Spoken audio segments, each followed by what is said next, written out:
आज इस पवित्र मौके पर त्योहार के दिन फरीदाबाद से दिल दहलाने वाली खबर आई। आर्टिफिशियल इंटेलिजेंस का इस्तेमाल करके फेक वीडियोस बनाए गए, तस्वीरें बनाई गई और एक लड़के को ब्लैकमेल किया गया। उससे पैसे वसूले गए और जब उसके पैसे खत्म हो गए तो लड़के को धमकी दी गई, कहा इतना बदनाम करेंगे कि तुम जहर खाने पर मजबूर हो जाओगे। लड़के ने परिवार की इज्जत बचाने के लिए जहर खा लिया, आत्महत्या कर ली, उसकी मौत हो गई। लड़के की उम्र सिर्फ 19 साल थी। जिस मासूम की मौत हुई वो अपने माता पिता का इकलौता बेटा था। 3 बहनों का अकेला भाई था। पुलिस का दावा है कि राहुल को व्हाट्सएप के जरिए ब्लैकमेल किया जा रहा था। अपराधियों ने राहुल की बहनों और उसके माता पिता के फेक अश्लील वीडियो तैयार किए थे और उन्हें सोशल मीडिया पर वायरल करने की धमकी दी जा रही थी।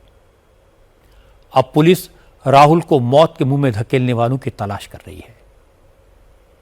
लेकिन सवाल है कि अपराधियों तक राहुल की बहनों और माता पिता की तस्वीरें पहुंची कैसे? राहुल ने फर्जी वीडियोस पर यकीन क्यों किया? यह बात अपने पेरेंट्स और परिवार के दूसरे लोगों के साथ शेयर क्यों नहीं की? और इस तरह के बढ़ते अपराधों को रोकने के लिए आखिर सरकार क्या कर रही है? अगर आप ऐसी स्थिति में फंस जाएं तो क्या करें?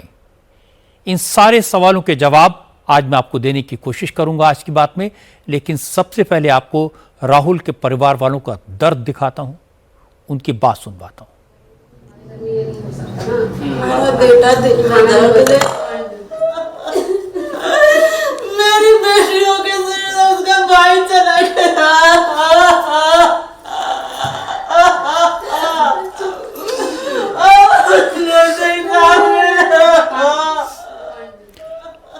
अपनी सुध-बुध खोकर बेटे को याद करके रोने वाली यह महिला राहुल की मां है, सीमा भारती। 19 साल का राहुल मनोज और सीमा भारती का 19 साल का इकलौता बेटा था, जिसने कल जहर खा लिया और उसकी मौत हो गई। Rahul Bharti BCom second year का स्टूडेंट था। पिता ऑटो चलाते हैं, मां घरों में काम करके गुजारा करती है। राहुल भी पढ़ाई के साथ साथ थोड़ा बहुत काम करके कुछ पैसा कमा लेता था। इसी से परिवार का गुजारा किसी तरह चलता था। लेकिन सब कुछ एक झटके में बिखर गया। माता पिता के सारे सपने टूट गए। अपराधियों ने एआई का मिसयूज करके राहुल के और उसकी बहनों के फेक न्यूड वीडियोस बनाए, उसे ब्लैकमेल किया और आखिरकार राहुल ने जहर खाकर आत्महत्या कर ली। अब मां बाप और तीनों बहनों का रो रो कर बुरा हाल है। उन्हें तो यह भी नहीं मालूम कि एआई होता क्या है, उन्हें नहीं मालूम कि फेक वीडियोस क्या होते हैं। वो तो बस ये पूछ रहे हैं कि उनके बच्चे का कसूर क्या था। सीमा भारती ने कहा कि उनका बेटा पिछले 1 महीने से तनाव में था। इतनी टेंशन थी कि ना खाना खा रहा था, ना ठीक से सो पा रहा था और पूछने पर कुछ नहीं बताता था।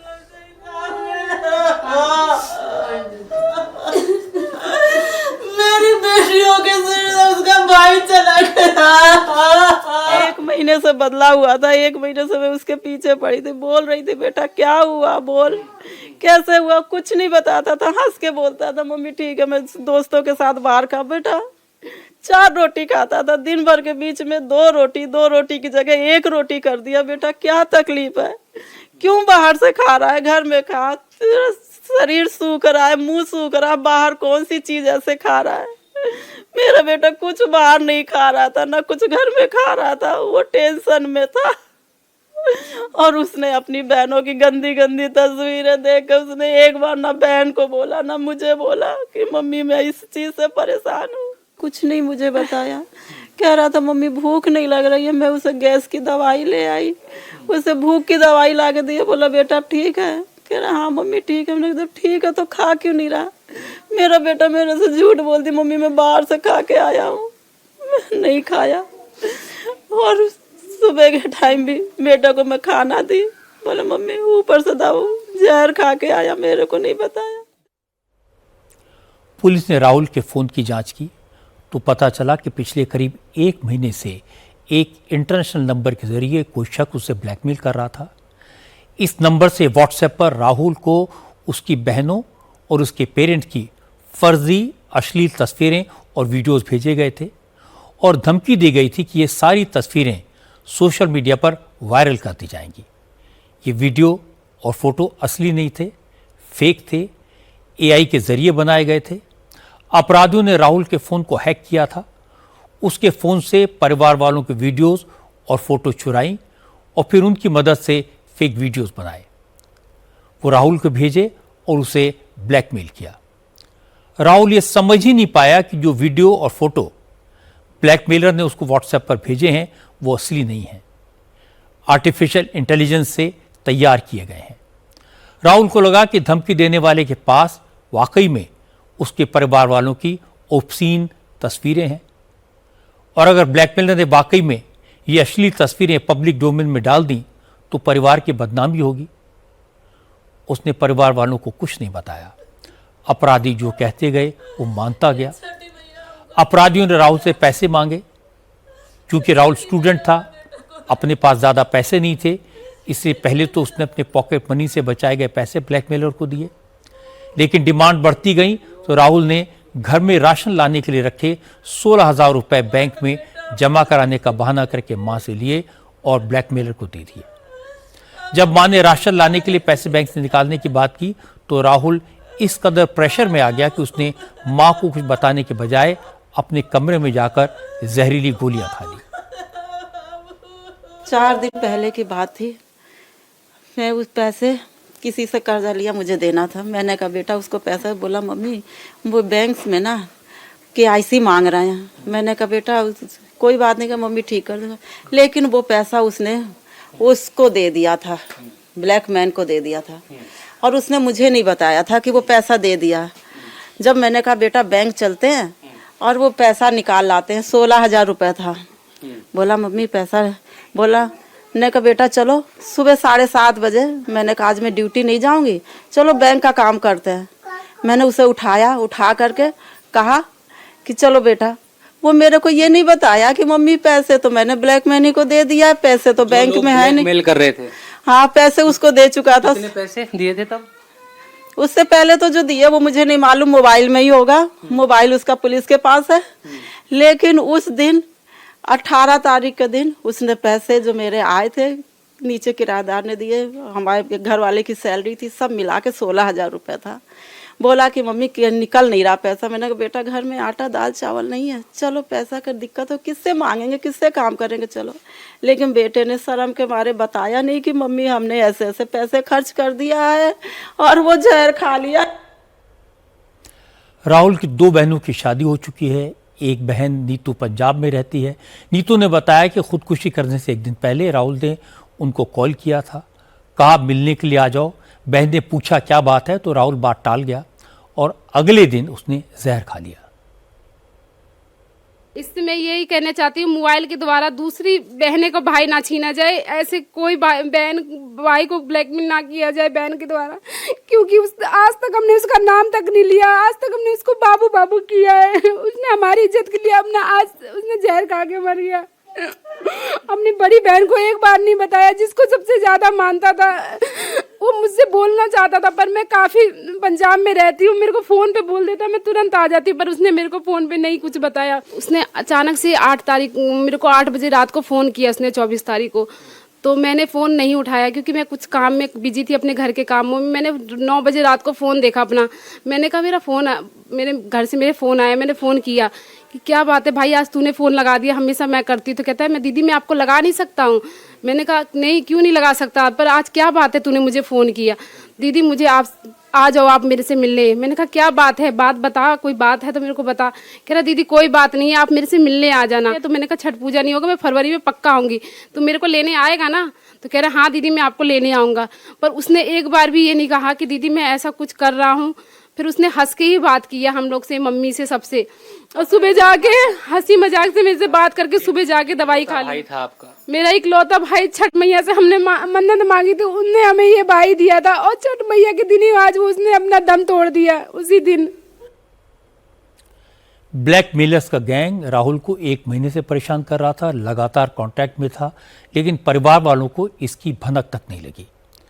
जब राहुल ने ब्लैकमेलर से कहा अब उसके पास पैसे नहीं है, तो अपराधियों ने कहा उससे पैसे नहीं हैं तो मर जाओ, क्योंकि तुम्हारे पास और कोई रास्ता नहीं है। राहुल ने अपने साहिल नाम के एक दोस्त से गेहूं में रखने वाली दवा के बहाने जहरीली टैबलेट्स के बारे में पूछा। साहिल ने उसको सल्फास और इसी तरह की जहरीली टैबलेट के नाम बता दिए।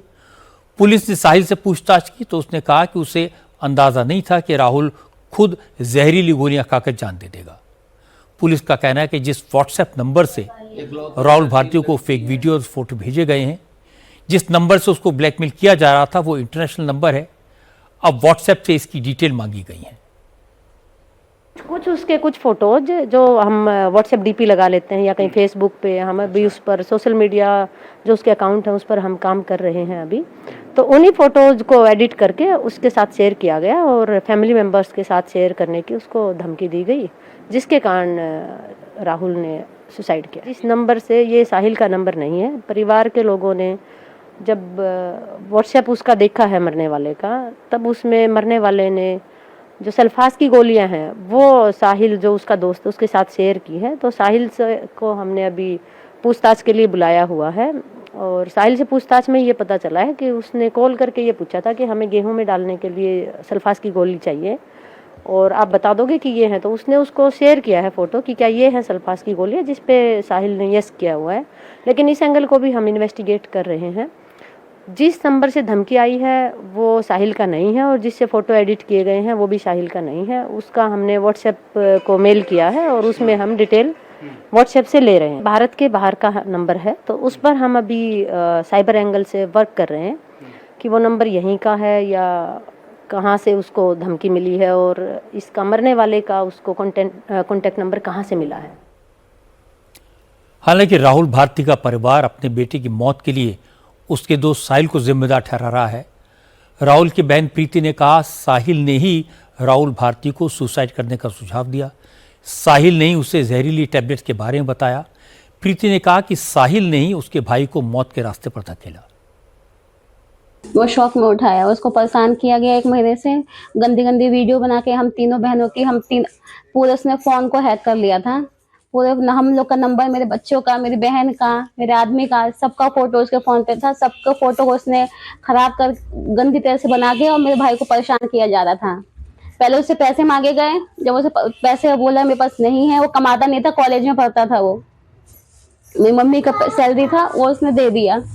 बोले मेरे पास अब कोई चारा नहीं है, मैं क्या करूं। उसने बोला तू मर जा। तो जहर उसने रात में जहर ला के दिया है मेरे भाई के हाथ में, कहा ये अच्छा वाला क्वालिटी का है, 2 घंटे के अंदर तू अच्छे से चला जाएगा। तो वो जानते हो आप वो कौन ब्लैक करता था, कौन था, वो कौन है? अभी बस यही एक लड़के का नाम पता है, साहिल नाम है जी, साहिल नाम है उसका। तो यहीं का रहने वाला है?